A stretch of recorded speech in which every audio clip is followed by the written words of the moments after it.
Call the special meeting of the Millwood Planning Commission to order. First thing we're going to do is take a roll call.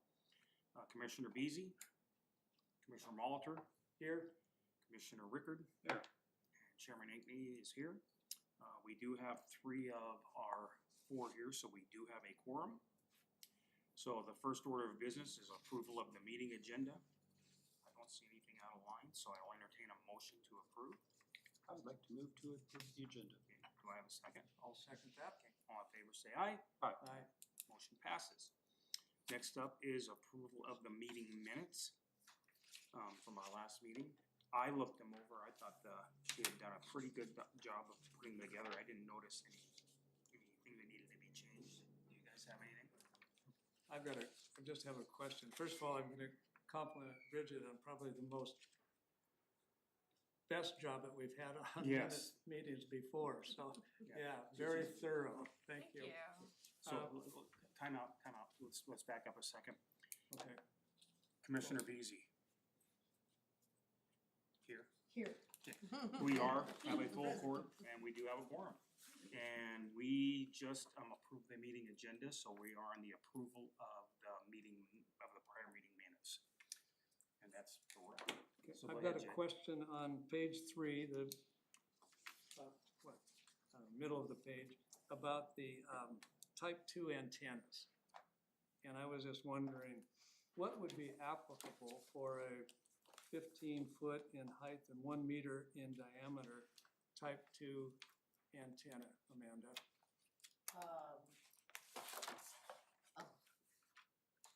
I'd have to go, I've actually never implemented anything on the telecom side of things. My guess would be something in the industrial realm.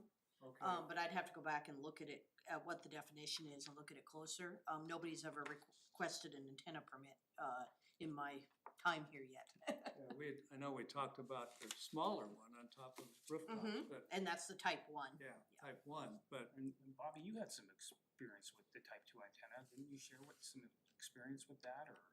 We did a lot of dishes, Okay, but there was some others too. okay. Possibly is cell phone included in that? Probably. Yeah. Those are usually big, or at least they're a tower, and then they have the small 5G modules on them now. okay. All right, I was just looking for clarification on that, so, okay. Anything else? No, I have nothing Bill, did else, you see anything? everything looks pretty good. Bobby, Where are we? on the meeting minutes. Oh, Approval of the minutes, prior- yes, there was one thing on the minutes. I can find where I marked it. Just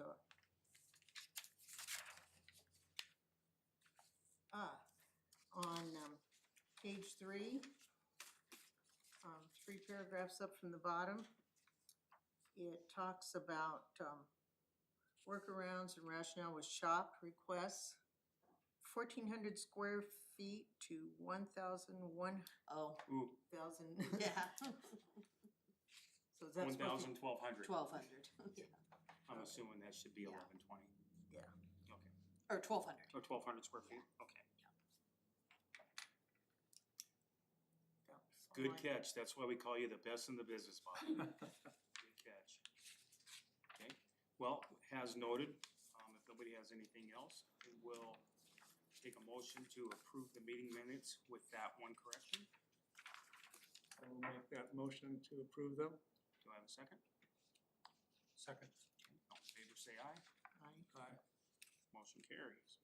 Okay. All right, that brings us to our action items. Amanda. Yes. As soon as we're ready for presentation.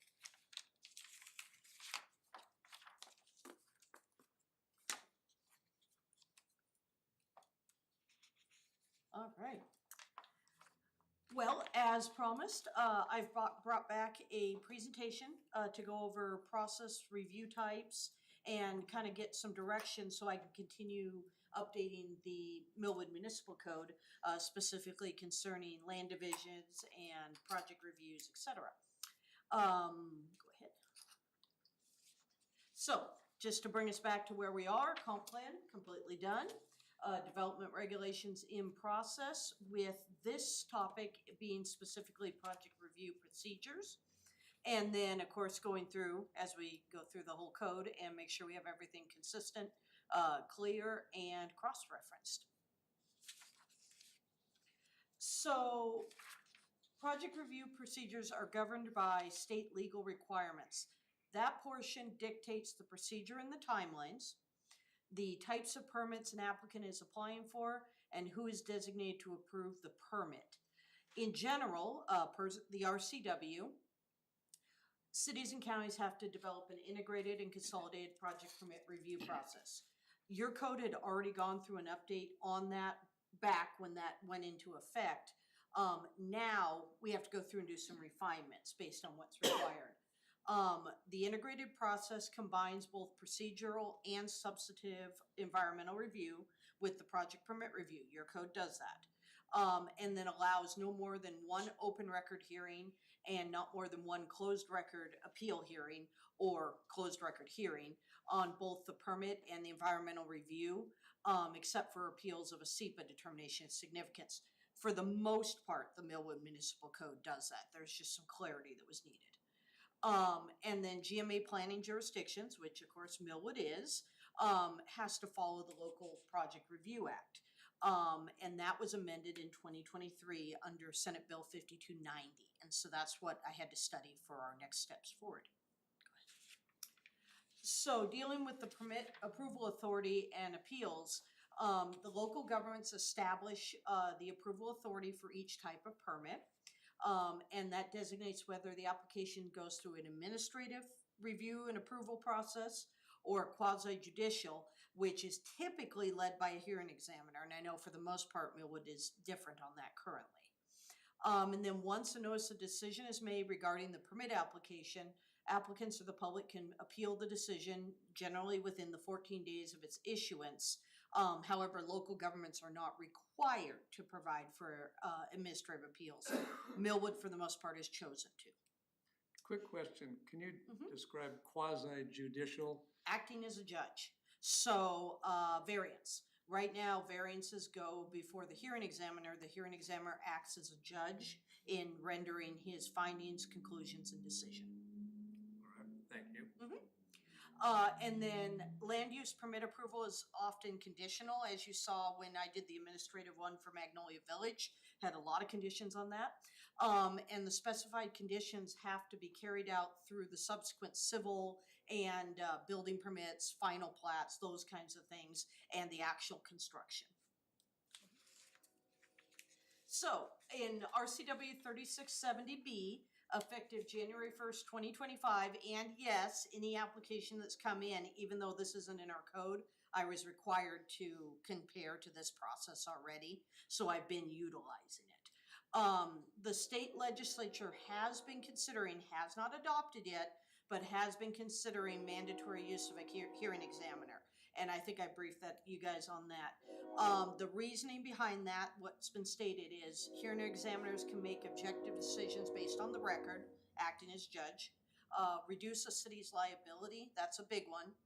And one of the reasons in some of my other roles they chose to go to the hearing examiner system was really it allows the city council and the planning commission to focus on legislative matters, and you don't have to worry about the ex parte communication.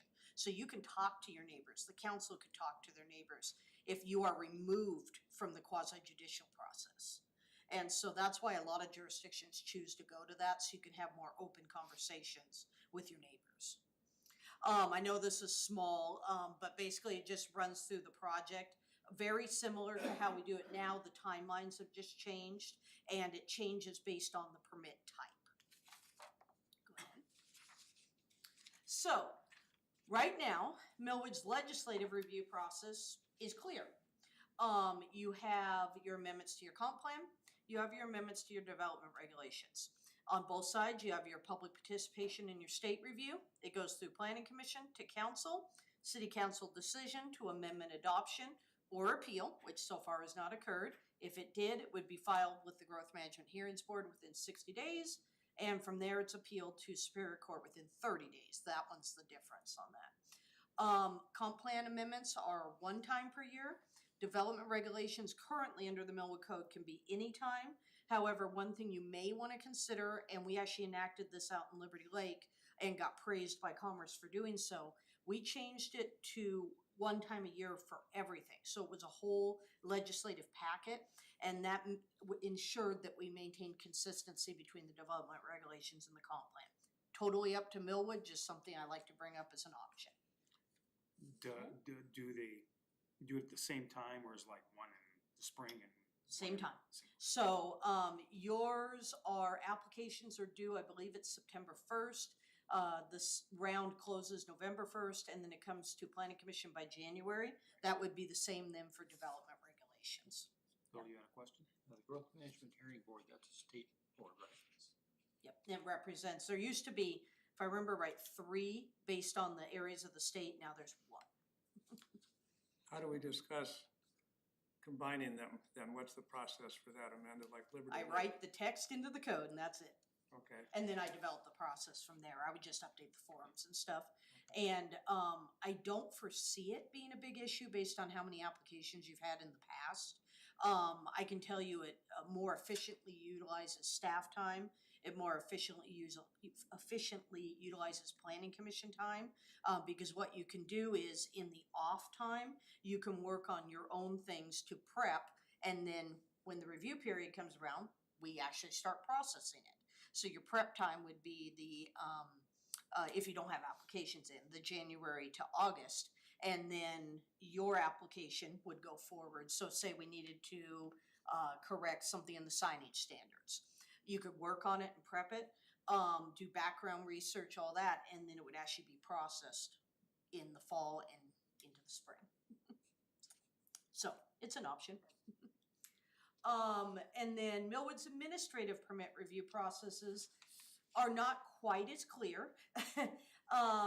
There are no recommendations right now on decisions. Some go to the administrator, which currently lists clerk, treasurer, or CAO of department agency, or they go to the planning director, city planner, or building official, or they go to the Historic Preservation Commission, or they go to city council. And then administrative appeals go to either city council, somewhere between 14 and 21 days, or the hearing examiner, or there is no administrative appeal, it goes straight to Superior Court, or it comes to the planning commission. So we got a little bit of a problem. Next. It's kind of like go ask dad. Yeah.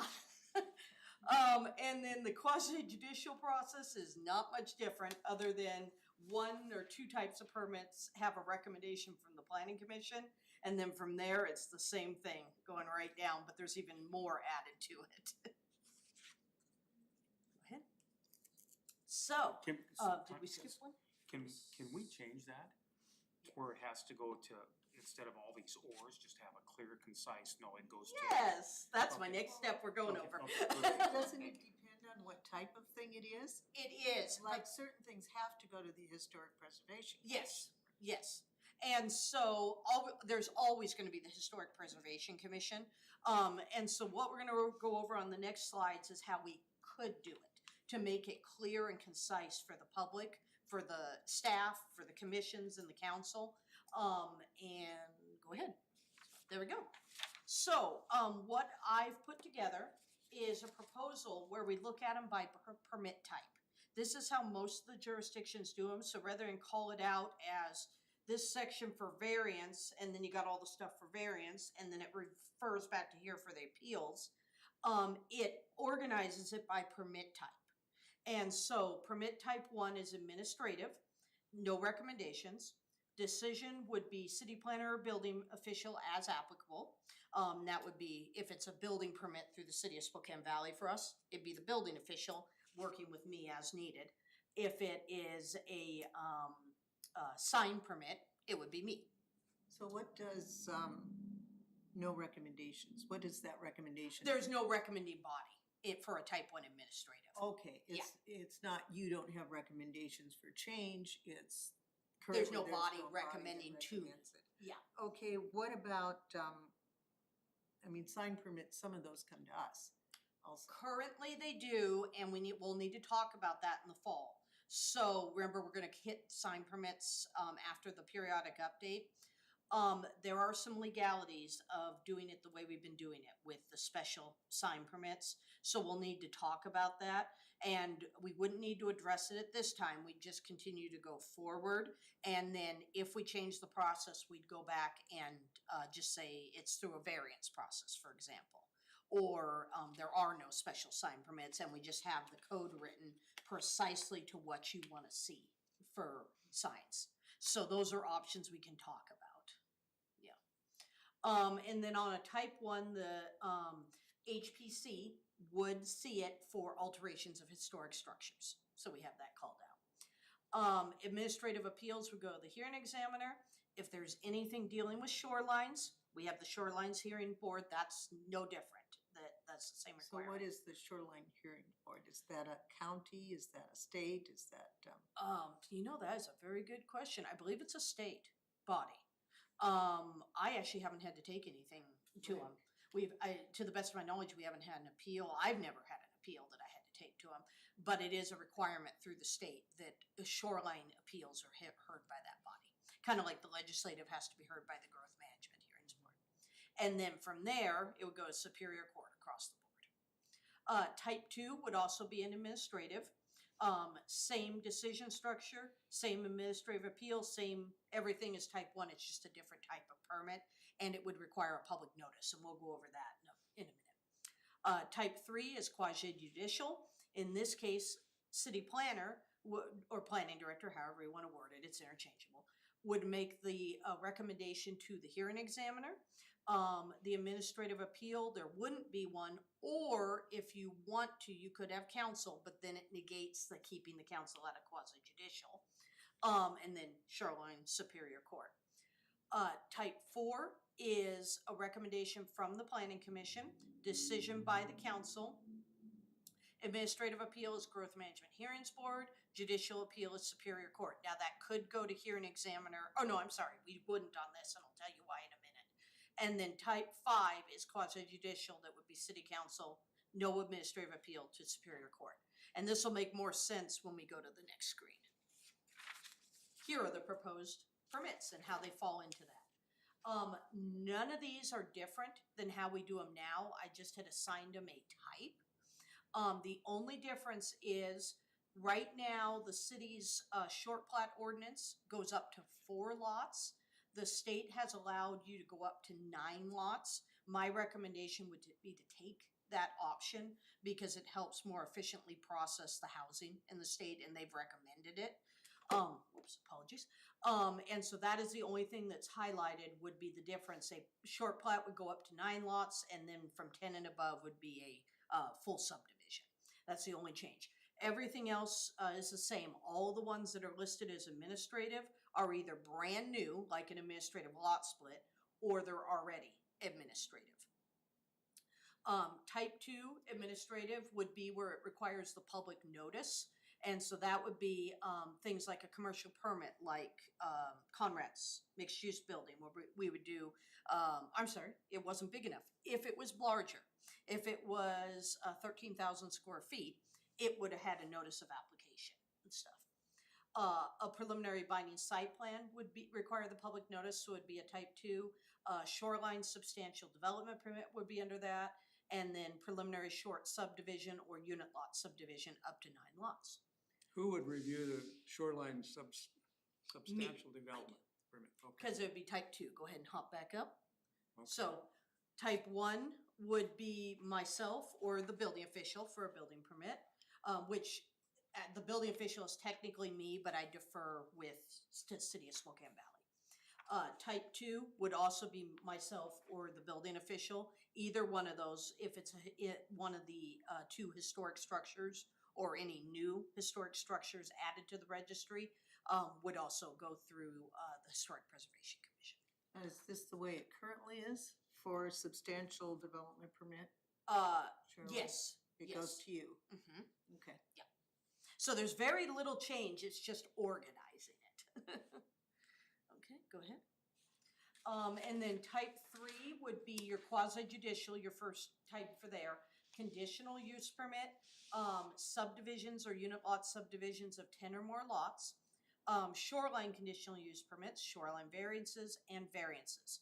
And currently, the variance is this process already. It goes straight to the hearing examiner. And then type 4, the reason city council gets involved in a type 4 is because this is your legislative quasi-judicial hybrid right here. And that would be for zone change or property rezones. And I double checked this. You can't lump them under legislative, unfortunately, but you can treat them like legislative with an extra step of noticing, like the 400-foot radius kind of stuff. So that would be its own category of type 4. And then type 5 would be a vacation or alteration to subdivisions or BSPs. And the reason I recommended city council for that is because generally you have public improvements involved. So they've already accepted a final plat, for example, and roads are put in. So therefore, the council would have to choose to allow a vacation of a plat and the road together. So that's why type 4 and type 5 are a little bit different. They're kind of on their own. All right. And that is the process. Now I'd be happy to go over anything you need or questions. Okay, so what do we need to do? I need to know, number one, you can go back to the review process up there. On this, I need to know if this looks good to you, if I can kind of proceed in this direction. If you want to keep city council involved in like type 3s as an appeal, or if you want to make it where they can talk with their neighbors and stuff. So I just need a little direction on this, and then on the next screen, I need direction from you on the short subdivisions versus subdivision blockheads. Okay. So, and then there's one other thing. Combining the, Yes, we don't have to worry about it so much right now, Okay. but that's an easy change, but something to think about. And if you have direction, give it to me. well, I think that makes sense, combining those two at the same, no, you're shaking your head, no, you don't think that makes sense? We have run into, during my time here, Okay. a couple of different instances where we really used the fact that we didn't have to wait a full year to take a look at zoning. It seems like you've got the comprehensive plan. This gives you the overall map, the concepts, what you're aiming for. And then the zoning is supposed to adhere to that and fit into it. But it's the finer detailed where it interfaces with things actually getting built or actually happening. And to have a little more flexibility in that end has been really useful. Okay. You know, it's just, it's not like it happens a whole lot, so it's not gonna mess us up to have it be at any time. Mm-hmm. You know, it's not gonna create that much more inefficiency, but it gives us more flexibility. We have somebody comes in with a really cool project that they really wanna do, and it involves some kind of a zone change or something. And you have to be careful, you can't zone change just for one project on one lot. But there are times when it's appropriate and everybody says, yes, this is a good idea, and to say, well, sorry, we gotta wait a year. We just finished that, we can't accept your application for 6 months. If I can provide one clarification on Please. that. Millwood's zoning and land use map are consistent now, so that would be the one exception. It would have to go once a year. Any kind of a rezone, you'd have to do the once a year, but with the additional noticing provisions, because you have a consistent map. Well, I think in our situation, the one that I can think of for sure, it was like a conditional use permit Mhm. was available for all of the other zones except C2. Oh, that's a, And okay. we really needed conditional use Mhm.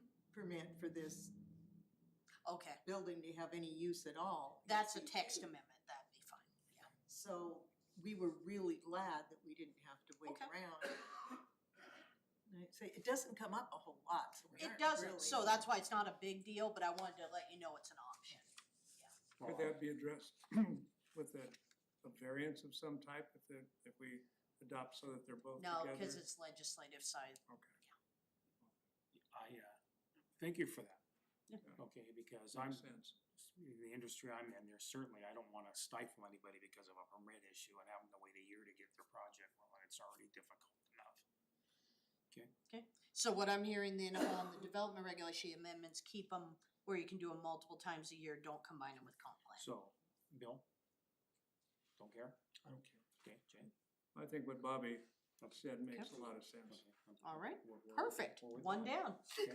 cool. 2 to go. Okay, so from the other two things here, this and I think they look great. Okay, Okay, I like the deal of the up to 9 lots in the type 2 and 10 and over in the type 3. Anybody else wanna weigh in? I agree with that. I have just some issues with, using a hearing examiner too much. We've had some not the best of luck with some hearing examiners and things they've decided. You get the stranger and maybe he's qualified and maybe he's not, and he doesn't know the first thing about Millwood and, Okay. you know, and, so to write out city council and to write out planning commission, it just makes it farther away from the citizens and them having any kind of say, and puts a lot more on us to get this legislative stuff unbelievably detailed and exacting and perfect, and because this guy isn't gonna have any idea where we were coming from when we wrote those words, and sometimes words can be taken 3 or 4 different ways. And I'm especially concerned, do we have a hearing examiner that has shoreline experience? we actually have a great hearing examiner right now. It's, Carl, I just blanked on his last name. He's the City of Spokane hearing examiner. And, he has experience being the, Kootenai County hearing examiner as well. And so, he's a legal law background, and, very familiar in the planning world. He's already heard, I'm looking for support here, 2 variances for us, and I thought he did a great job. He also heard was he in on the Magnolia Village appeal? I can't recall that, but he's heard at least a couple projects for us, and I thought he did a really good job. Was it the Magnolia Village All City Council? I think it was, thinking about that, yeah. There was something else he heard. Twice. I can think of for sure 2 variances. So those might have been the 2 that he's heard. One for an ADU and one for a setback. Yeah. Yep. And he did a great job. His findings and everything were great. I just worry too much about, you've got one person. Yeah. And he may be wonderful and great, but what about the next guy we get when he retires? You have to make sure you submit for a good one, and if a time comes that the city doesn't have a good one, you can look at the county. Those are the 2 largest, obviously. I believe City of Spokane Valley utilizes the county hearing examiner, I think.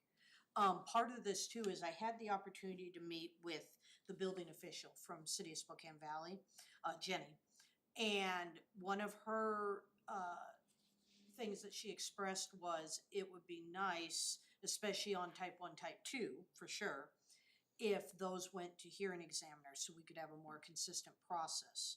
Since we have 2 codes that are kind of merging, she's enforcing the building regulation side, but then on the appeal side, it got a little wonky on how we process So what are those. the 2 codes that merge? Millwood Municipal Code along with the state building codes. So she's looking at the building code side, but we also have to consider the site plan review side, which is myself, and making sure that we instruct applicants what the clear process is. And that was one of the things she brought up, was she said it would be nice if we could get a more consistent process. Currently, the city council acts as the board of adjustment, I believe is the term, in the building side of things, whereas in the city of Spokane Valley, it is the hearing examiner that acts as the board of adjustment for building permits.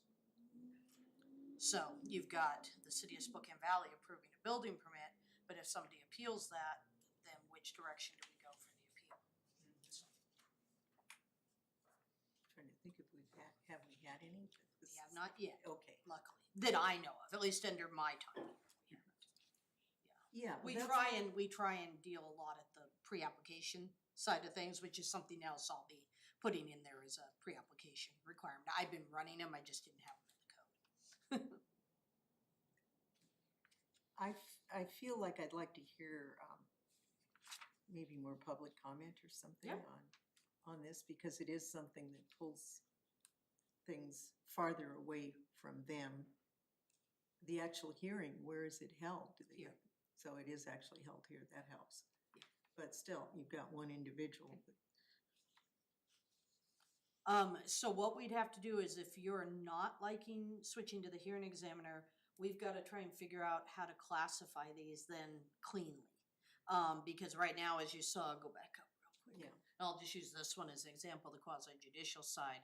They're all over the place on who it goes to. And I don't know if that's gonna pass muster with the refinements to the local project review.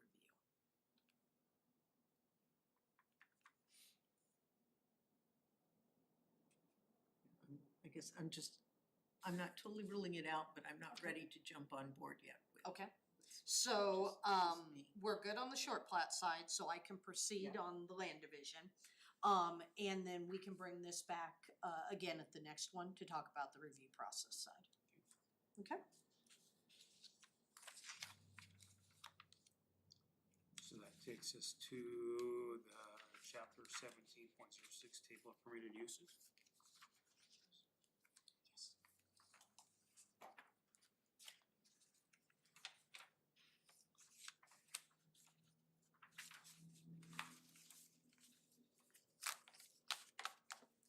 Okay, just like last time, I'll just start right on. I incorporated the changes and I already expressed apologies, Bobby, but you weren't here, so, I totally forgot that you guys said when these were printed, the bright green on my end came out as dark green on yours. I apologize, cause I used bright green. It was my only color available left. But I did highlight the changes, so PR got changed to P1, so that's how it should be.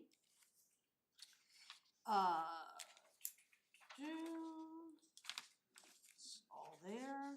On packet page 23, we changed the wireless telecommunication towers, antennas, and facilities to be an S and C2. And then I updated further in when we get there, 1742, based on what you'd requested. And that's it for the table of permitted uses. I have a question as far as going from conditions apply lined out to just CS to specific use regulations apply. So instead of being conditions apply with the C, that was confusing to a lot of people. They thought it meant conditional use permit.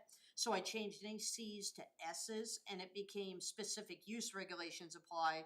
And then on the right-hand side, I label use regulations, so they have a reference of where to go. So it's not, doesn't confuse with a conditional use permit the way Yes. that it did. Multiple times that's happened in the past almost 3 years. That'll be 3 years. Almost. It'll be 3 in August, yeah. So these uses are like primary use? For the most part, yeah. I know accessory use is listed and I think it only goes, there's one thing, Well, I'm electric wondering- vehicle charging was the only thing I saw as an A that was already in there. Well, I'm wondering things like bottling plant. You know, we don't want anything that's just a bottling plant, but for a business to be able to bottle their own product as just part of their business seems appropriate. So I want to be sure this is not saying. So a you can't do that. standalone use in I-1 would be bottling plant. If somebody wants to do that as a side, like for example, that's a perfect example. If you look at brewery, winery, and distillery, Mhm. they could do it as part of that. So, Okay. So, okay.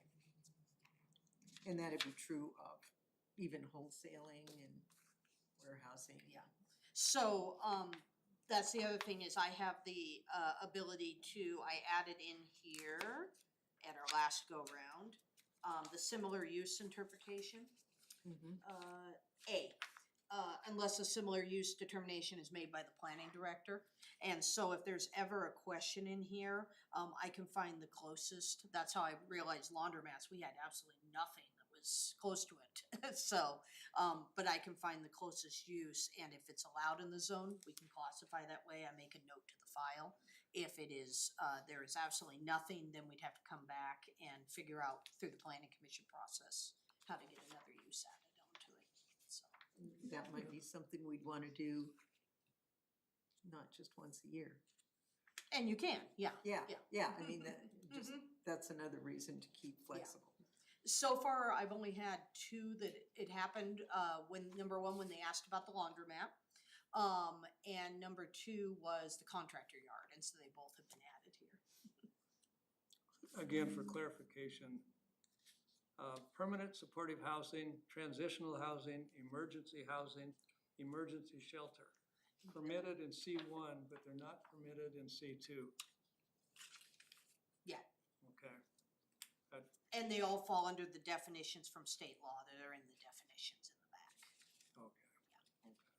That just seems to me that if you can do it in C1, that something like that, especially like for transitional housing or emergency housing or emergency shelter indoor would be permitted in C2. It's under the group section. Yeah, the C2 zone, by the type of zone that it is with the mixed use, I did not believe those were uses that we're wanting to encourage in C2 and in the historic district portion as well. Okay. For one thing, it's so small. That's you know, where we at. On We page 21, Yes. there's a thing called neighborhood commercial. Yes. We need to talk about that at Yes. some point here. Yep, that's one of our new ones, and I was surprised we didn't discuss it at the last meeting. So, in all of my meetings, with PTAC and stuff, several jurisdictions, including Spokane County, are proposing this. And what neighborhood commercial is, basically a lot of the blue zone principles of the walkability and the community aspect. What is it called in the Elk in Brown's Edition? Mm-hmm. Walkable from the neighborhoods, it's just a little restaurant for the neighborhood. That's what neighborhood commercial is. Very, very small, limited seating, and available for residents to walk to.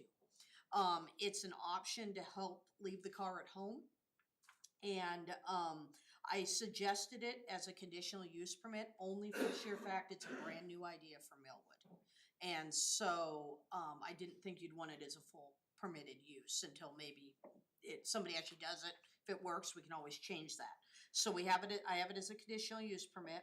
I have specific requirements identified for UR1, UR2, and UR3. So let me just grab one of those and we can talk about them. 1710-050.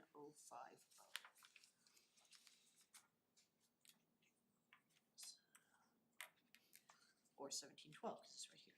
There we go. So this is the UR2, 1712-040, neighborhood commercial.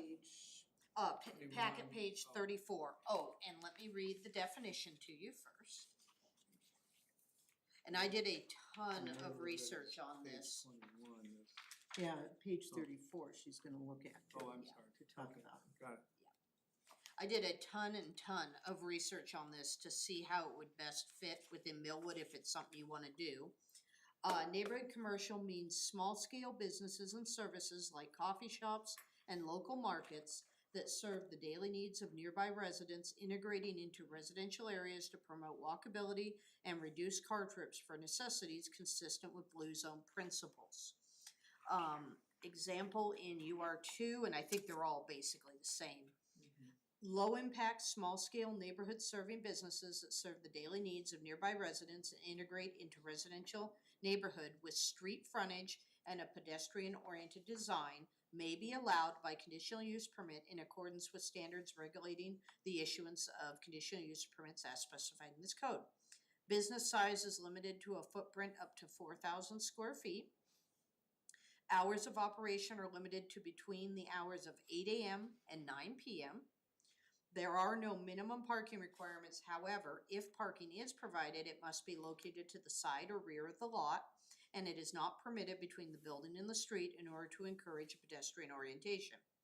Streetscapes shall have street trees and sidewalks. One unlighted sign up to 6 square feet may be permitted with approval of a sign permit. Trash recycling areas must be fully screened or located inside the building. All storage of materials or equipment to be used in conjunction with the business shall be enclosed within the building or within an accessory structure located to the side or rear of the lot. Residential may be permitted above the ground floor. Drive-through facilities are not permitted, and seasonal outdoor seating is encouraged.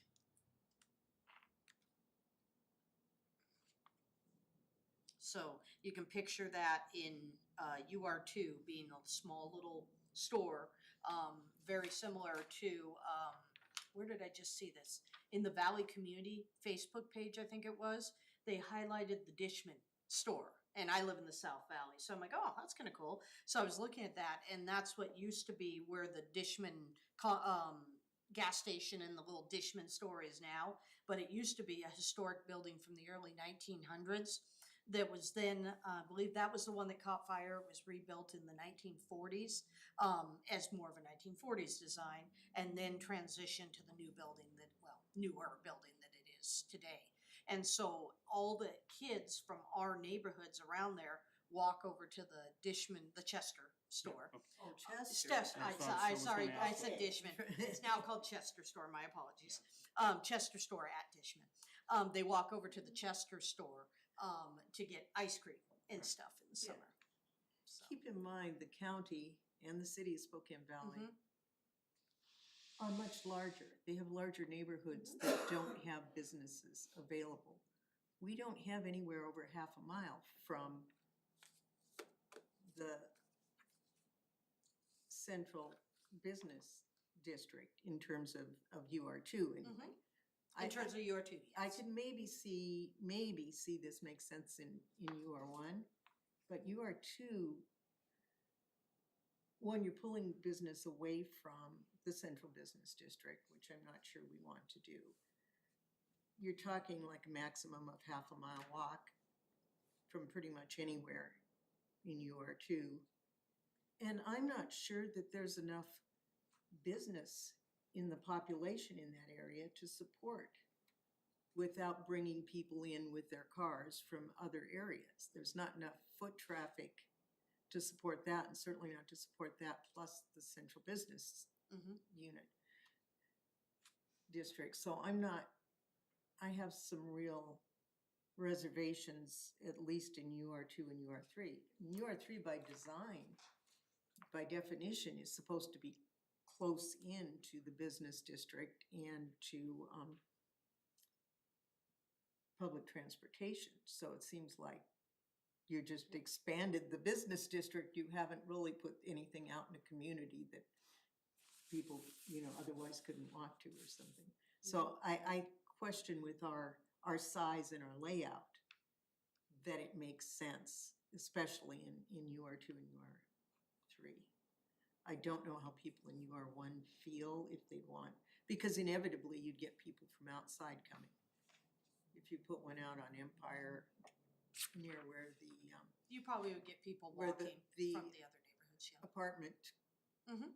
houses are and stuff, and then you're going to have a whole business district being built at Pines and Empire. Mhm. And so you'd have all these people coming for lunch maybe, and I'm not sure if the community wants all of those outsiders driving into the middle of their residential neighborhood for lunch or whatever, or if they'd see it as a big addition. But that's the only place that seems to really make sense to me. I know we happen to have a UR1 resident here. I wouldn't mind hearing what she had to say if you don't mind asking. Yeah. You've given me great advice on other things. What do you think, LaDonna? Yeah, I mean, I don't think we would want that down there. We already have Okay. enough from get that roundabout done, where he's gonna send more traffic down Empire. Which we've Yeah. already got people, even though, quote, it went down some, we still have people that speed between the double humps. And, anyway, and I don't think we would, like, especially right next to us, I don't want a business right next to where I live. Okay. Cause if that's where you're thinking you wanna put it, then no, thank you. So do we wanna go ahead and pull it then? There's no requirement. We could It's always totally add it optional. at a That later was gonna be my time. question. Yeah. Are we No required to- requirement, it was an idea that a lot of the jurisdictions were looking at, Yeah. and so I wanted to propose it in for Millwood Well, to talk about. I It got makes sense. You look at the valley Mhm. and at the acre after acre of apartments and no stores, no cafes, no nothing that you could walk to. It makes sense there. I don't think it makes sense here. I'm gonna agree with you. As much as I would like to have an elk or a Wisconsin burger in Millwood, that is, I don't think it's even sustainable. Okay. Like you Yeah. said, everything's within a half a block, I mean, a half a mile, I mean. So, yeah, my recommendation would be to pull, but I will, defer to you guys, whatever you think. Can I still tack onto that really quick? I mean, maybe someday if those our houses start being bought out, when, people decide to move and more people start selling for commercial, I could see that maybe later on. Yeah, I think we could add it. I mean, down the road. I just don't see it as So, encouraging it now. It Yeah. doesn't seem like a good idea. so are we in consensus to pull 17.12.040 neighborhood commercial? And 050 and, so all three of the zones. Yeah, so Em will pull it from the table. Okay, cool. Okay. Is there any way just to table it in case, like Donna said, someday? Well, or do we just bring wouldn't we table just it, bring but we back? we obviously will have the drafts available Okay. that we can go back and refer to. And if you want, I can pull everything out for neighborhood commercial into its own document and just file it Yeah. for future. Okay. Yeah, Yeah, and that work is already done. Yeah, cause if we table it, that means we gotta address it again. yeah, okay. Okay, so does that take us to? I had another kind of nitpicky. I'm having some trouble with public utility local distribution facility. And yet if you go to definitions, we don't have a distribution facility, we have a transmission facility. So we seem to be a little bit out of sync, and I'm not sure what each is really referring to. What page, Bobby? So page 21 in the table is the public utility. And then under the definitions, it's under P. Public utility transmission, public utility local distribution. They should be, I believe, the Page same 90. name. 92 is where Yeah. the definitions is.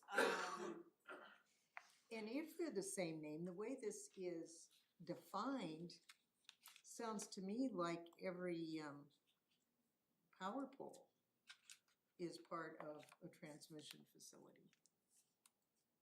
In which case we'd need to allow them in we'd need to allow them everywhere. Let me look at that because, yeah, I just read the definition for transmission facility and that's the way it reads, so that's not it. Maybe it needs a definition for public utility local distribution because what that would be is, for example, IEP was looking at a small a Vista substation there. And that fell under the permitted use for the public utility local distribution facility. And it basically is where the lines come in and then they're distributed out.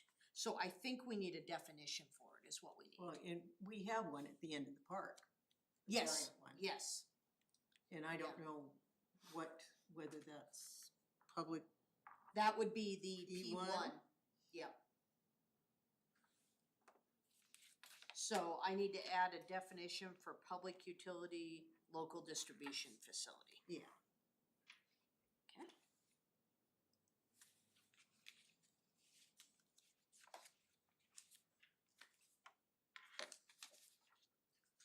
Then I also am being confused by the ADUs. And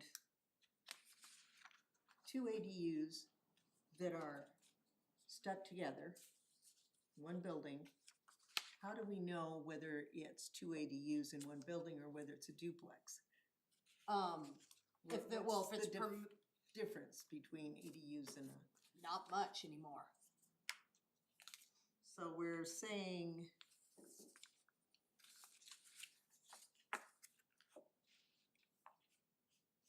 I don't know, I guess, yeah, I'm confused. We have duplex listed one way and then we kind of have the ADUs and So How the, do you sort that Zero lot out? line, right? huh, 'Cause duplexes would be 0 lot line, for sure, yeah, yeah, but ADUs could. could have a setback. And so in the new housing requirements for ADUs and middle housing, basically you have to allow 2 units per lot, and that's how it is. So it could be a, duplex in the back, that are actually ADUs. It would look, or you could also have 2 cottage units in the back that are ADUs. We already have 2 lots, I believe it was, that had 2 cottages on them. One of them, I was thinking of, one was built in the 30s and one was in the 40s or 40s and 50s. And they're tiny. So today's standards, they would be either a tiny home or they would be an ADU, but it's the only thing on the lot. Those are the kinds of things that people are looking at resurrecting to offer the housing needed that you can purchase too. So it's a homeownership opportunity. So, on page 22, under duplex. We have under C2 that it's not allowed. So if you have a business with 2 units stuck together with the business, is that a duplex? Is that just, Business with 2 unit, no, that is you say sorting all of these out? residential, commercial, mixed use. So, Yeah, any number of those is fine. yeah, as long as you're meeting, oh, well, there isn't even bulk density. So in the C1 and C2 zone, anything where you're bringing in the residential is residential, commercial, mixed use, and you refer to 1726.010B. Okay, so, but we've said C1 refer to residential, commercial, mixed use. But C2 is just not allowed, so I guess I'm confused as to how those fit together, why. So C1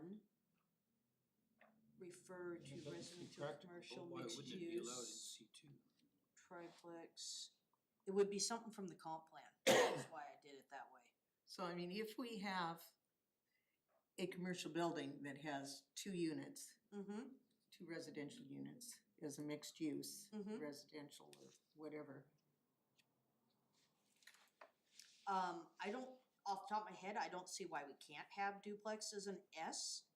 And include it as a C1, C2, but I need to go back and look. Oh, it could be as simple as it wasn't, well, no, that wouldn't be it. Let me look at that. Let me C1 look at that. C1 used to allow residential as A the, standalone, as yeah, the standalone. yeah. And I And that thought might we be, I might have changed that. just, correct, now it has to be mixed use. Yeah, so it seems like it should be treated in the table similar to C2. on Yeah. that. So, yeah, take a look at it. Yeah, see let what me you take a think. look at that, and, if I see no reason it can't be changed, I'll just change it to an S and reference C1, C2. Or change the other one to an X, one way or the other. Yeah, it should be an, I believe it should be an S, but let me go back and double check. What page are you looking at? Oh, page 22, duplex. Yeah.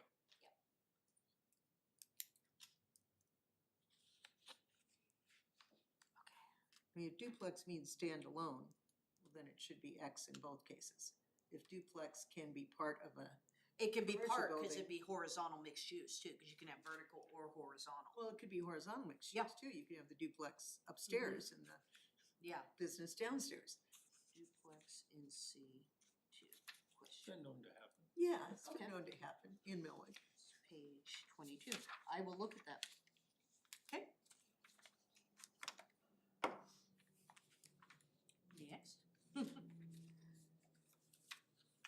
So we also get into utility services systems that maybe should be sorted out at the same time you do your public utilities. It's under U on page 23. Utility service systems, So we I1 should is have a a P. definition or. Is there not a definition back I there? don't, not that I could find. Okay. I don't think. I don't remember.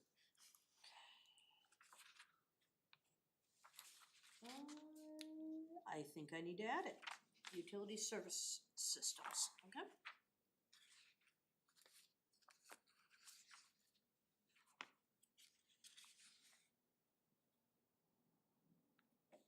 And I was also wondering on page 24, whether anything we've learned from our experiences the last few years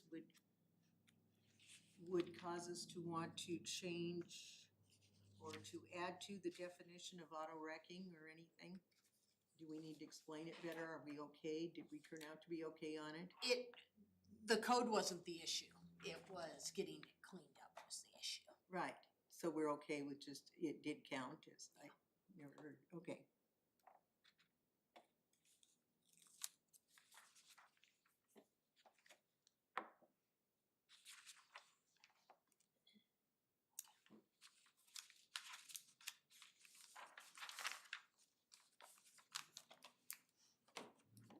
Anything else on the table?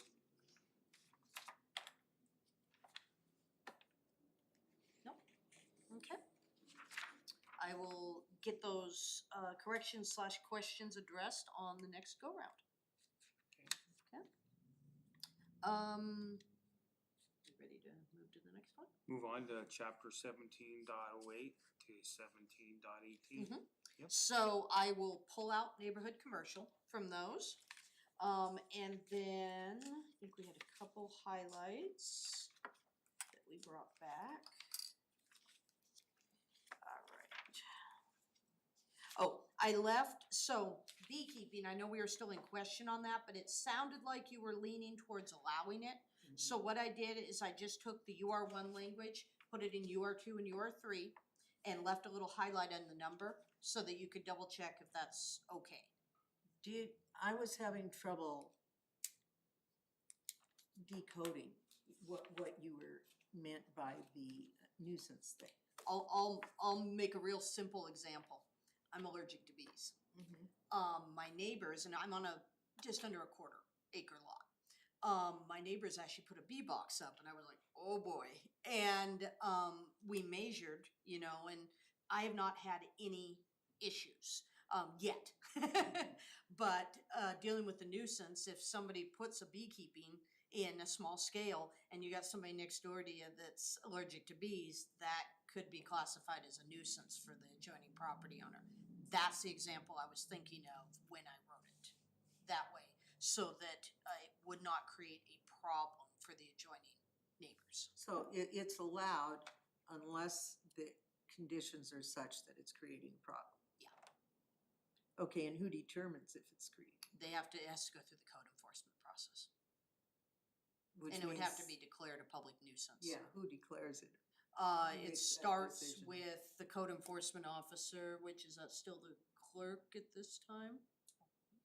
Okay, there's a little bit of changeover. So, the clerk, and then a lot of times they'll consult with me when it has to do with the zoning, side of things. And then they work, hand in hand with the city attorney. Okay, I mean, yeah, just that's always the Mhm. question when you have something open-ended. Just to clarify, Mhm. and I don't mean to get too personal, but you were there first and the bees came later? Yeah, that was the example I was thinking Bees of. were there first and you came later. Then it's on you. It's on you. Yeah, It I does wouldn't say change, that would okay. be, yeah. They may try and classify it that way, but I wouldn't think they would have a stronger ground. Now, in Millwood, asking around and stuff, Mm-hmm, beekeeping is a popular idea. mm-hmm. But also, just across the river from Millwood, we have thousands of boxes Mm-hmm. of bees. And so to say, oh, these bees in my garden came from 4 houses down, maybe, or there's a good chance they came from across the river too. So here especially, I would think that it's kind of silly to, tell people they can't when there's so many so close. And all the new ones you put in all have the half-acre requirement, I right? just mimicked UR1 straight across. I don't think I changed it at all. Let me double check. Well, No, I kept it exactly the same, and I highlighted in green, so we knew I incorporated in the others. No, we took out that half acre thing, didn't we? That's what's been in there, already, was a half acre, in the wording for UR1, and so I just carried it through to UR2, UR3. Yeah, I'd take out the half acre thing too. I mean, half acre, we don't have many Well- half acre lots. If you're gonna take out the half-acre, then you probably would have to have a linear distance from the property line for Yeah, bee boxes or whatever. And that might be darn near as complicated. Yes, but it would allow more people to do it. I don't know, last time, it's been a while, but it used to be the city of Spokane Valley had distances for horses and pigs and cows and stuff of how many feet from your adjoining property line you could keep them, and, I mean, so it is a way of doing it. do you want me to look at what some of the other jurisdictions do for urban beekeeping? Yeah. Okay.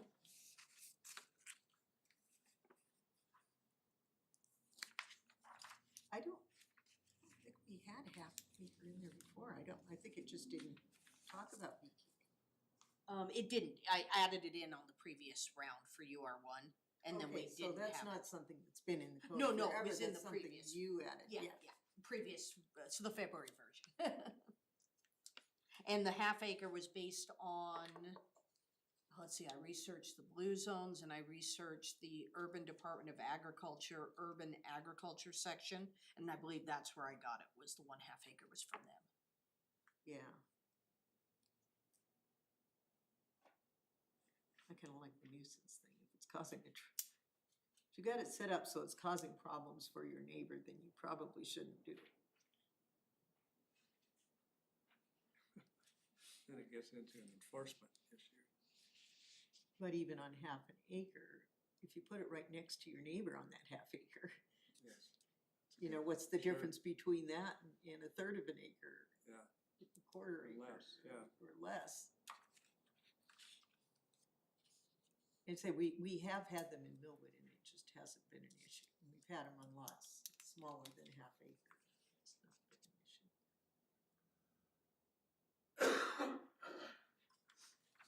I hesitate to make things more stringent than they are. We're getting there, aren't we? Yeah.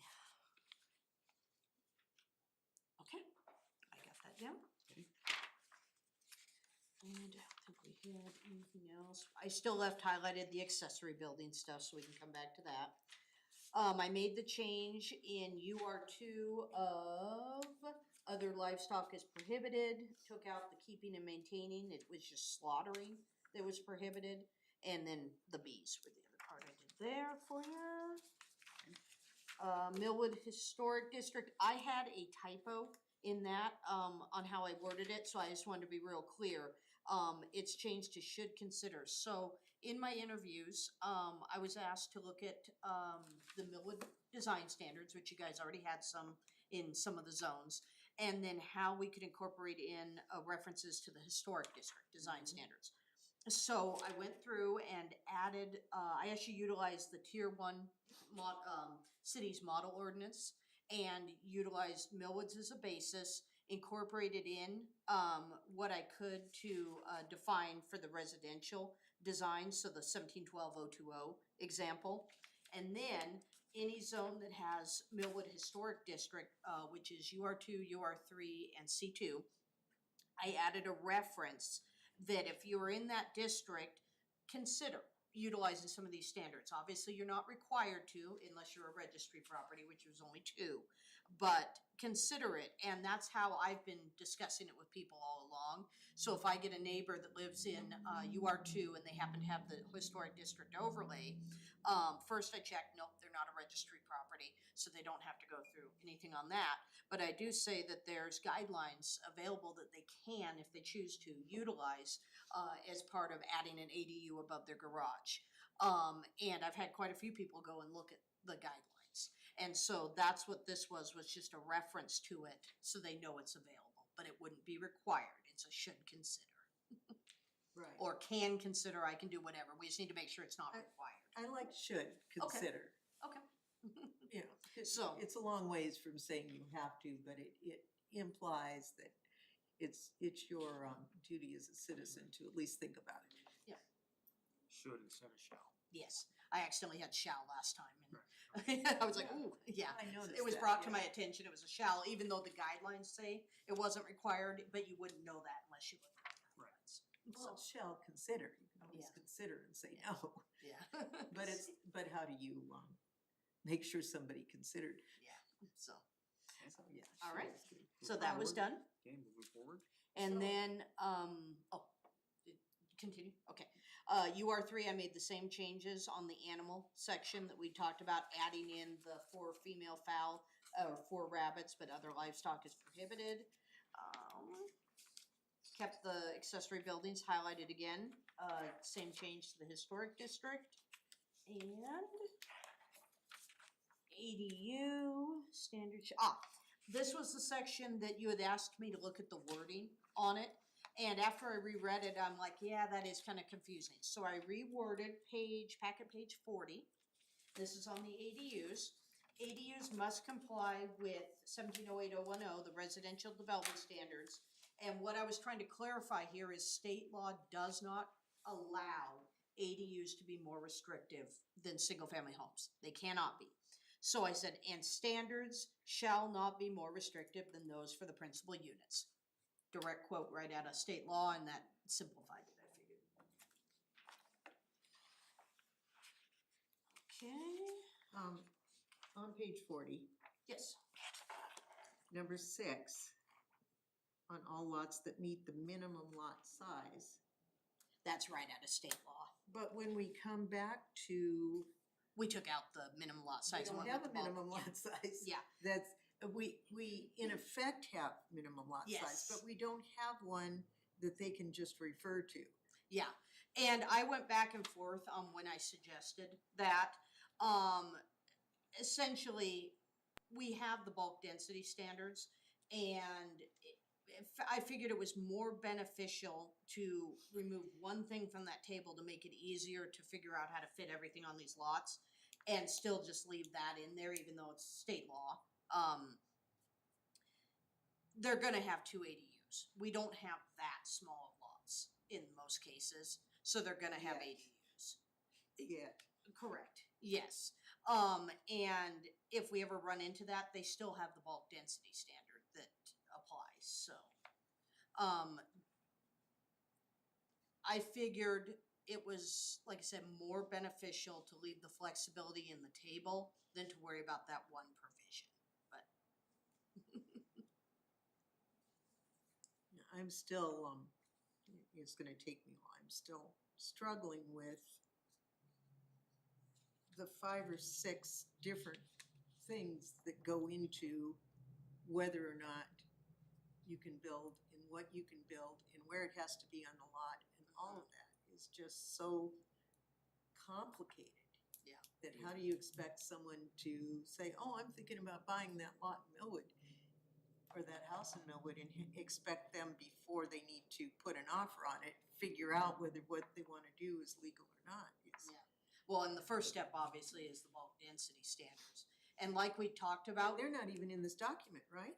no, they're in the comp plan. Yeah. And they're referenced though in that table, they are referenced. The reason I didn't pull them in is because they are in the comp plan, that's their home. And I figured it was better to reference so that we didn't deal with, if you wanted to go back and change them at a later date, we didn't have a consistent review process for separate times of the year, then I figured it was better to maintain the consistency by just utilizing a reference. But when we get this put online, Mm-hmm. will you be able to click? Yeah, I have the comp plan already available, up and online. And so. But if we could click in here where your reference is. Yes, and I it believe takes that's right something to the it. municipal code folks can do. Yeah, they have other From one hyperlinks in there. document to another. I think so, yes. Yeah. So, and that'll be through Municode? Municode. That as they go through and codify this, they'll have to make sure the hyperlinks are working correctly. And I would think any responsible buyer that is looking at a piece of property to do that, it's their responsibility to find out if they can do it or not before they put the offer in. And I get a lot of Make it easy calls. for them if we Yeah. can. Right, So but I mean, complicated. and that's just being responsible. Yeah, what, how this works too is, and it's already doing this, somebody's looking at a piece of property, whether it's, one of the lots in UR3, UR2, whatever. They call up the city and they have questions. It gets referred to me. And I go through with them and answer their questions already. If they want certainty, they can request a zoning verification letter, and that's me putting it in writing and signing it. Here it is, take it to your bank, this is what you're allowed to do based on the code. Most people don't wanna do that, they just make notes, we're good to go forth. And if they move forward, they move forward. But that option is out there, that if somebody wants to, they can. Can you do that at Spokane City or City of Spokane Valley and get the same kind of, I can't answer Feedback? that, I don't know. I know I did it in Liberty Lake, and I know other jurisdictions do it, I haven't looked to see if the valley does. people do think to call? Mhm. Yeah. Yeah, that's why Valley has a whole permit center, is people can go in or call or email or whatever and get their questions answered. I did it as a homeowner, before we finished our basement.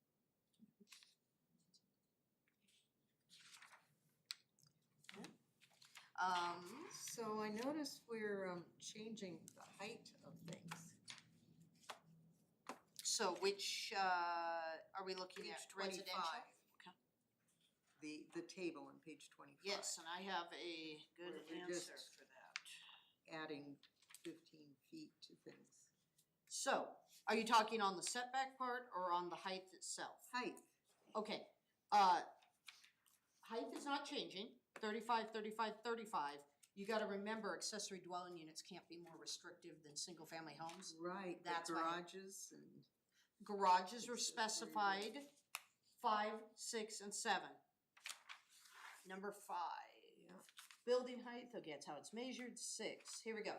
In compliance with RCW 3670A681, accessory buildings taller than 24 feet at highest point of structure shall comply with building code setbacks on height for side setback, 10, 25, or 10 foot, 15 foot.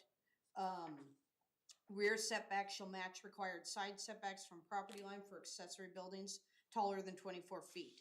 So what I did is took it out of the chart and put it into a separate, because I have to have the single family and the accessory dwelling units the same. okay, but garages used to be maximum height 20 feet.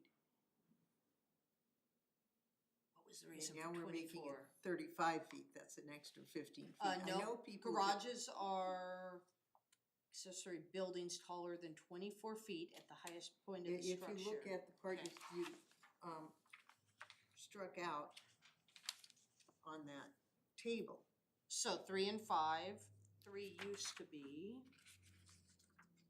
go down, no, I know, I'm just referencing what 3, so 5 used to be accessory buildings taller than 16 feet. And then in excess of 16 feet, okay, is what 5 was. And so 25 feet in UR1, 20 feet in UR2, and 20 feet in UR3. yeah. Okay, display units.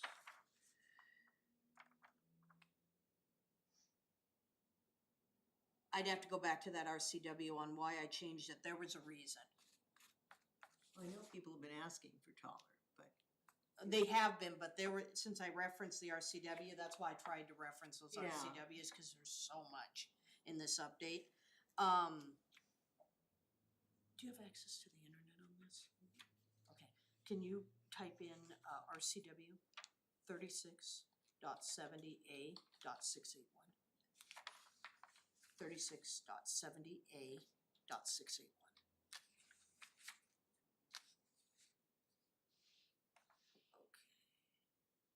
Yes, so it's dealing with the accessory dwelling units. There is a reference in there to the 24 feet, I believe is why I had to make it consistent. But it didn't. Bingo, G. Can you throw that up on the screen? So it says garages have to be allowed to be tall. So the city or county may not establish roof height limits on an accessory dwelling unit of less than 24 feet unless the height limitation that applies to the principal unit is less than 24 feet. Why I made them consistent is because we have a lot of people interested in converting the garages to ADUs. That's why. I'm like, I knew there was a reference. So if you ever see an RCW reference, it's because I had to study the heck out of it and I put it in there so we could go back and So look. we're allowing larger, taller garages because maybe down the road somebody's gonna wanna convert it to an ADU. That doesn't sound like we need, it sounds like something we should talk about. Cause there was a whole lot of talking that went into setting that limit in the first place. Just, Well, and figuring you can have a cottage in the back, so it's no different. If it was a cottage, oh, it's a huge difference, the pole building versus an ADU that our design standards say has to look like a house.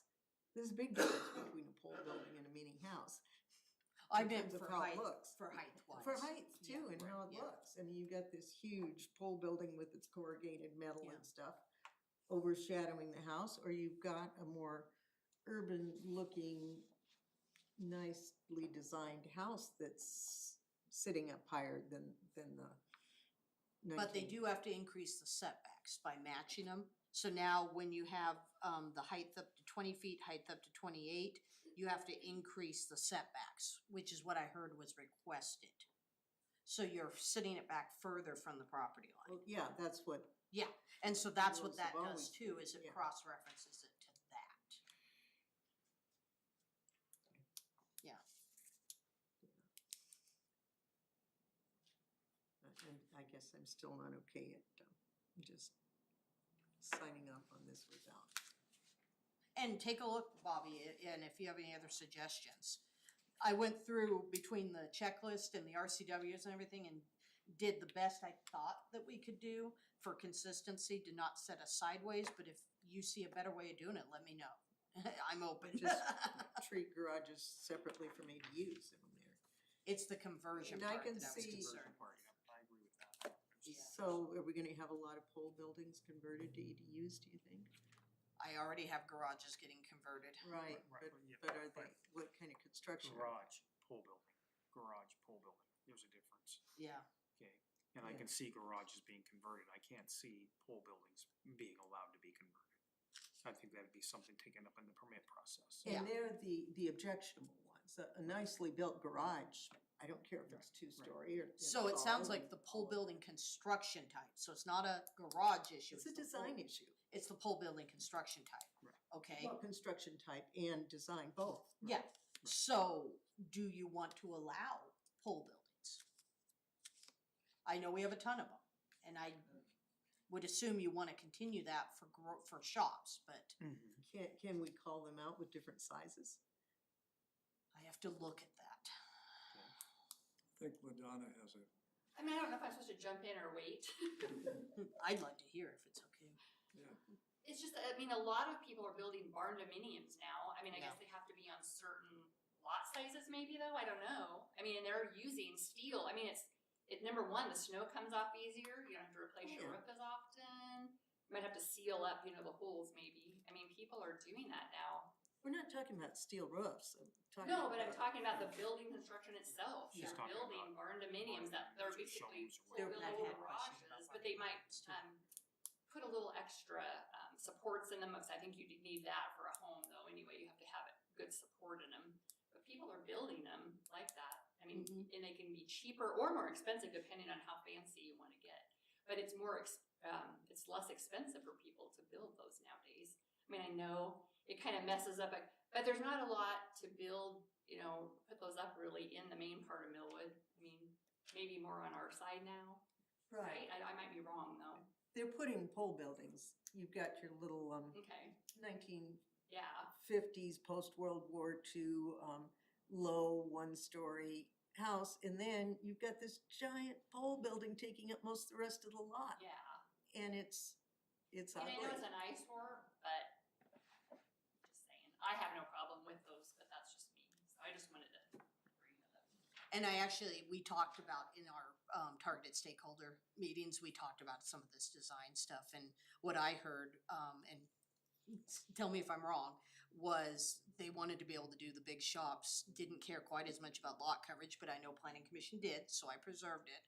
And wanted the ability to do more on their lots. Because we couldn't put our shop in when we moved in, we couldn't build our shop the way the neighbor got to build his shop because they changed it. Yes, And we would have had, but we had an acre lot, so there should have been, and we're butted up against a commercial, so there should have been business, so there should have been no reason why we couldn't do it, but we couldn't at the time.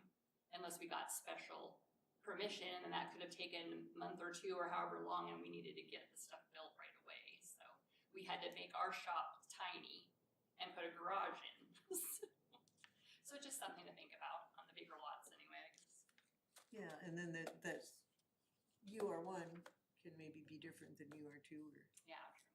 So I'll look at that. Can we have different heights lower essentially for pole buildings, or does Millwood want stricter design standards, are the two avenues to look at? So I'll bring that back. Or if you put an ADU in your garage, maybe that gives you permission to have it be taller and bigger. They're just not gonna raise it though, cause of the cost. Okay. All right, we already covered that. That might be the end of the residential. It is, that's the end of the residential. Okay, so, I'm not, yeah, I had some more.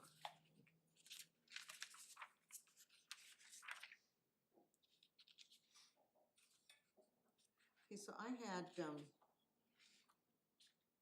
on page 28, some trouble interpreting the open space on cottage housing. And of course, that's the same for all the zones. Okay, I can do my best. That came straight from the tier 3 ordinance, I believe it's tier, came straight from the state law. But I will give it my best shot. You know, that and how that intermingles with the 60% that's in our table.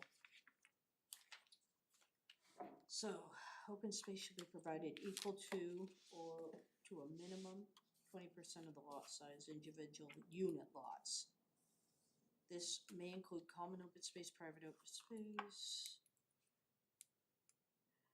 Okay, so the parent lot, it's the second part that answers your question. The parent lot must comply with MMC chapter 1708 and includes the individual unit lot open space in the percentage. So I wish I had a. So thing. it's at 60%. Yeah, so here's the parent, right here. And the parent has overall a total of a 60% open space requirement. And then you have these unit lots that, remember, those can be zero lot line. But cottage housing, Okay, it's 60% coverage, so it's Co- 40%. 40% open space, yes. Yeah. So parent lot has 40% open space, and unit lots could be zero lot line, and with the lot lines right up to this structure. But what this is saying for cottage housing itself, we're gonna require a minimum of 20% around there. So the property lines have to be out just enough to give them 20% on each one of them for individual unit lots. And then this may include common open space, private open space, setbacks, areas, and other open space. So you're not reducing your open space on the parent lot, it's just how it's defined on the individual unit lots. So somewhere on that lot, you've got to have more space, whether one of the individual ones has 40% or whether you've got Yeah. common It could open be a space. big common 40%, You gotta make up Yeah. that 40% Yes. somehow. yes, on the parent lot. Okay. We need to get a whiteboard in here. I think that's the third time I've turned around and helped her. Okay,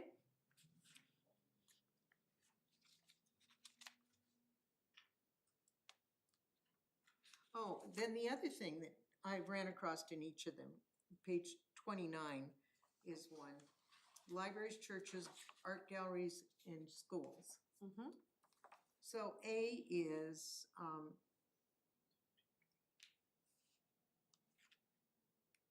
basically a sentence. Libraries, churches, may be allowed by conditional use permit.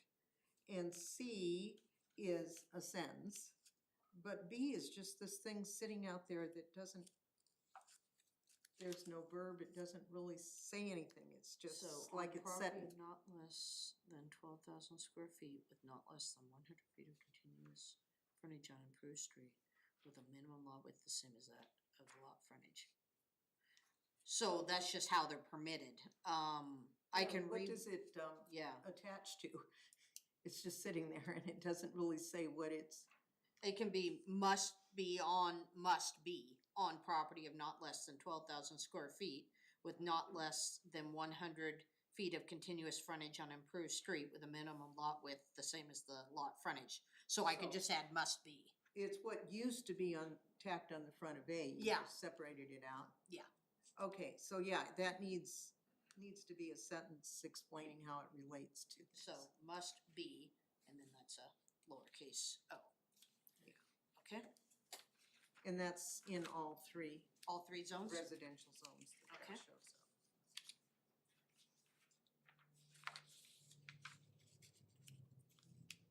Okay.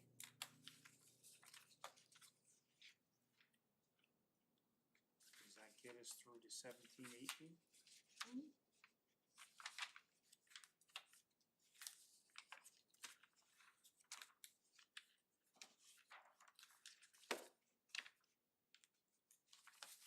I'm not hearing anything. I'm going to point out that we are at time to try to adhere to our hour and a half long meeting agreements. So, like, first, again, we still got public remarks, still got your city planner report to get through. So my question to you is, if we table D through G, are we still gonna be on schedule? It's getting a little tighter. Okay, Um, so here's what I would propose to the planning commission, that instead of having one meeting a month, that we have another special meeting. So we have 2 hour and a half long meetings in the month of April, if that would get us back on track. and I would Or- just bring this back. Or do you want to continue on? And if it goes to a vote, I'm telling you, I would just rather move on to public remarks and have my suggestion would be the 2 meetings. So, but I'm. There was so much involved in this that I put in a whole lot of hours, and I honestly did not get to the commercial in this detail that I would like to do it, so Okay. I'm not even. Okay. So that So- would work really well for me. Okay, so, Jay, I think that's a good idea. We got 2 meetings a month, and that way we can get back So on get track. caught up. I agree with Bobby. There's so much in here that needs to be Oh, yeah, reviewed and no, it's- discussed, so. Bill? It's okay, but I'll be out of here, out of the area for the next 2 weeks. Yeah, well, I'm not saying that, yeah, I mean, it won't work for me in the next 2 weeks, it's towards the middle of the month. Is there anything that we have to vote on this? There's nothing that we have to, requires any action tonight that's gotta get in front of the city council, right? No, we're still fine on that. If we wanted to, we could do, back to back, we could do April 22nd, and then a week later is our April 29th meeting. Thumbs up? Okay. Okay, so, probably just so we get it in the minutes, I'm going to make a motion that we move to a 2 meetings a month, situation in order to get caught up with the, action items that were needed. And schedule as needed. And at schedule each as one. needed. Yeah, okay. I'll second that. If that's a motion, I second that. All in favor? Aye. Aye. Okay, perfect, okay. So with that, I'm going to move to agenda item number 5, public remarks. Is there anybody out in the audience that would like to address the planning commission? Mayor Beasy, and I was remiss, I was going to welcome you to the planning commission meeting at the beginning, and I did not, so welcome, Mayor Beasy. Oh, well, thank you very much. Shauna Beasy, 3610 North Sargent. I was doing yard work when I realized it was 10 minutes of meeting. But back to the where you were looking at the council and potentially going to an administrative hearing. I do just want to give a little historical context because I was part of the city council at the time. Post the Magnolia decision, that was actually brought forward to the council and there was a pretty robust discussion on it. There was also a lot of community comments about keeping neighbors making decisions for neighbors. So I just want to give that caveat if the thought is, oh, well, then I might have to reorder things. It may be brought to the council. You might get public comments and have to come up with a plan B anyway. So I just wanted to provide that historical context. Thank you very much. Thank you, And thank you for all your work. thank you. Anyone else? Go ahead, come on up. Sorry, I always. No problem. Um, You know the drill, name, address. LaDonna Dement, 10306 East Empire. And I apologize that I missed the B part because my sister was texting me. I had to pick her up from the airport. So I missed that part. What did you guys decide on the beekeeping part? I'm actually going to research, go to my note there, research how beekeeping in urban environments are dealt with in other jurisdictions. Okay. Are they specified by acreage or distance from property line, or is there Okay. no restriction kind of thing? But I just wanted to let you know, my dad used to take care of bees, so I know a little bit about it. And most honeybees they're usually non-aggressive unless you are messing with their hive and things like that. We have tons of bees that come to our yard. They rarely ever been stung by one. I know about my mom. My mom and dad both had bees, and my mom was definitely allergic to bees, and she still liked to do the honey thing. You know, they extracted the honey, and but I just wanted you to know just some of the things on that, which you guys can research it too.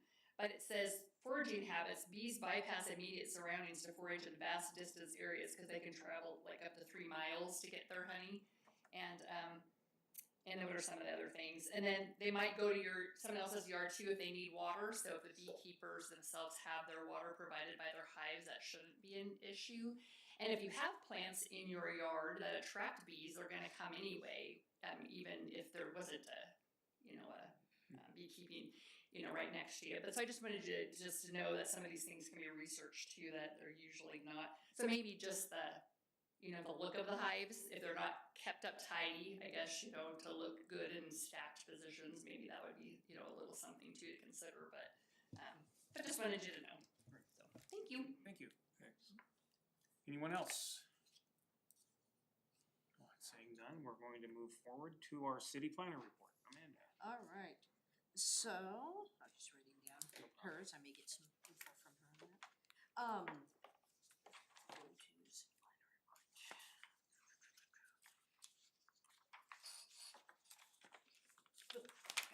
Okay.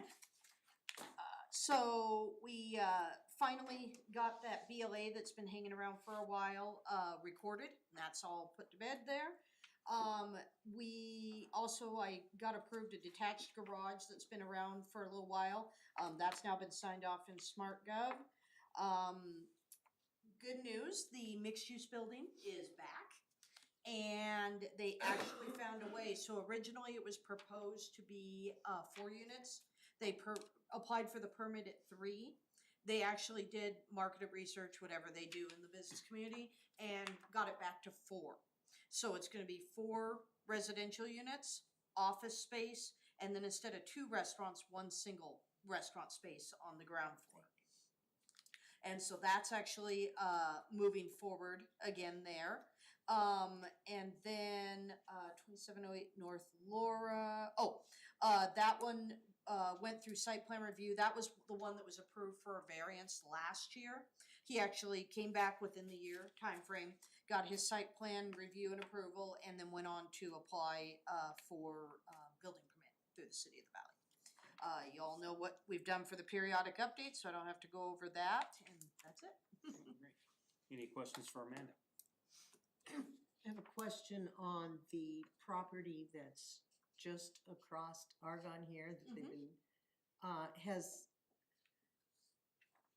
the amount of material that was pulled out of that place, or so I've been told, I was given this information by someone who's asking about it. did that hit our threshold for, needing to fit our design standards because of, percentage of, change? Percentage of change. The C2 design standards have an equation or something when they kick in. Is that for when it's on the historic registry or just in Nope, general? just In in general. I did not see a review on that. I mean, they may not be giving you one. Do they need to? Should they be? So there's been work done across the street? It's on the southwest corner of Frederick and Argonne. Okay. So, right here. Yeah, yep. And they've pulled, I don't know how many giant dump trucks of stuff out of it. So they must be like taking it back to the studs inside or something. And they're putting a new fronting on it and they're just huge things. Okay. So the question. That actually, let me think about that. I did get a call on that, and what they were doing, was just remodeling, refacing on it. There was not enough change that I saw that kicked it in, now that there wasn't a permit, it was a call. And so what they wanted to do is just do some reface work on it. It's not on the registry itself. Repainting and refacing, and then if they're doing some interior work, it's cleanup. If they do an actual remodel, they have to get a permit through the Well, city of they're- Spokane Valley. I think they're pretty much gutting the interior. Okay, it's not a registry property. No, it's And, not. yeah, and so if they're doing an interior remodel, then they get a permit through the city of the valley, but as far as what they were doing on the outside, they weren't doing any changes to the site that would kick in any requirements there, and they were doing some painting and refacing is what I was told they were gonna be doing. So, And maybe a call to code enforcement. I mean, what is our standards under that C2? That's what we'll get to next time, but If we've they're got. doing- if they're doing what you say they are, that sounds like demolition to me.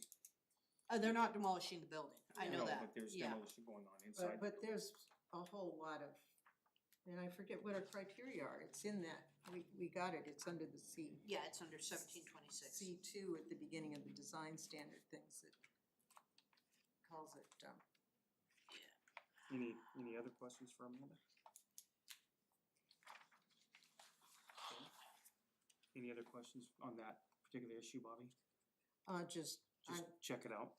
yeah, what are our standards? So it is, and nothing's been proposed to change on this. The following development standards apply when original floor area is increased by more than 30%, Okay, no. not the case. More than 50% of the building interior is changed to support a new purpose. Or more than 50% of any facade visible from the street is changed. And I was told repaint, reface is what we were looking Well, at. reface is doing Yeah. a lot of changing, isn't it? If you're refacing something, you're putting up new siding and in a different style. Certainly could, sure. Seems to me they're on the line. Okay. On the border. Okay. Okay, I can look back at and talk to them more about what they're doing then. Okay? Yeah. Okay, perfect, cool. All right, any other questions?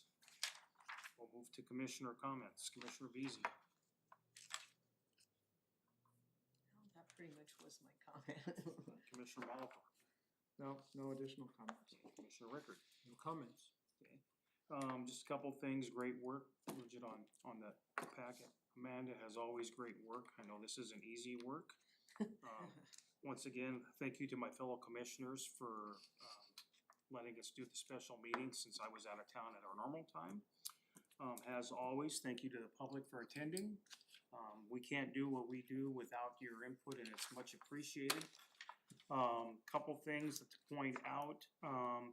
I have been attending a committee meeting with Mayor Beasy and Commissioner Sanders and, not Commissioner, Councilman Sanders, Councilmember Stravens, with, talking with our public utilities people, and I know that they're doing a lot of good work there, so, as those, reports come out, I'll bring back a report to you on that. I'd also wanna give a plug again, not only for the planning commission, but for our members that are in the audience. If you don't know about Coffee with the Mayor, please check it out. It comes out in the newsletter. I've attended a couple of those. It's a very robust conversation just about our little community in Millwood. Very relaxed, very low key, and coffee and donuts, and she tries to hold those meetings to about an hour. And but remind me, when are they? It'll be 10:30, day after, council meeting. The day after council meeting. Okay, so that's the second Wednesday of the month. No, it's not the second Wednesday, is the This time day it- after this council meeting, which is the third Wednesday, because it's the second Tuesdays when the council meeting is. Okay, That okay, clarifies it. okay. So it's the Wednesday after council meeting, which is always the second Tuesday. Great. Thank you for that clarification. And you change it from 8 till 10:30 or both? Yeah, so I held a little pilot, and we had 2 people show up at the 8 o'clock, we had 10 people show up at the 10:30, so just this month, we're gonna do 10:30, and then I'm open to, moving it around and putting it out in the Yeah. utilities bill prior. Well, if you move that from 10:30 to 11, we could have brunch. Oh, Yeah, there you go. So, Anyway, that's thank you for doing that. main consideration. No, I appreciate you doing that, though. I think that's a great way to help build community, so, perfect. Okay, so our next meeting, but as we just voted on, is April 22nd, 6 p.m. 6 p.m., along with another meeting on April 29th at 6 p.m. And anticipated agenda items are the ones that we didn't get to tonight, so. Yep, so I'll just bring back this agenda, minus, let's see, bring back review process, oh, we actually wanna, it's the whole agenda. Cool. And a quick question, then will we have one packet then for both meetings? I would Keep think- it. Keep it. Well, Okay, this just will keep be, this one. the next meeting will be this packet. Yes, and then, the following meeting, will have a little bit of additional, possibly. I have to see how far we get on it. But yeah, from now on, hold this so that we have one master copy. All right. Well, if nobody has anything else, I will entertain a motion to adjourn. I'll make that motion to adjourn the meeting. I'll second. A motion and seconded. We will have no discussion on the matter. All in favor, say aye. Aye. Meeting adjourned.